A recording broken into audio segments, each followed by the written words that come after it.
প্রিয় দেশবাসী, আজকে ঘটে গেল বাংলাদেশের গোপালগঞ্জে একটি অনাকাঙ্ক্ষিত ঘটনা। এনসিপির পদযাত্রা এবং তাদের যে সভা, সেখানে কি একটা অনাকাঙ্ক্ষিত ঘটনা, আঘাতপূর্ণ ঘটনা ঘটে গেছে। এবং গোপালগঞ্জের মানুষ তারা প্রতিরোধ গড়ে তুলছে, কারণ তাদের যে শেখ মুজিবুর রহমানের যে একটা শেষ চিহ্ন, সেটা যেন নিশ্চিহ্ন করতে না পারে, এর জন্য তারা জীবন দিয়ে হলেও প্রতিরোধ গড়ে তুলেছে। আর ভালো হয়নি আসলে, দুদিকে খারাপ হয়েছে।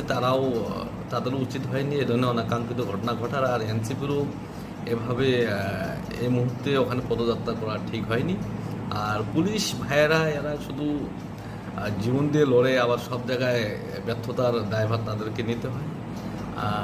তবে সর্বোপরি বলি, সকলেই শান্ত হন, ভালো থাকুন, দেশটাকে ভালো রাখুন। আসসালামু আলাইকুম।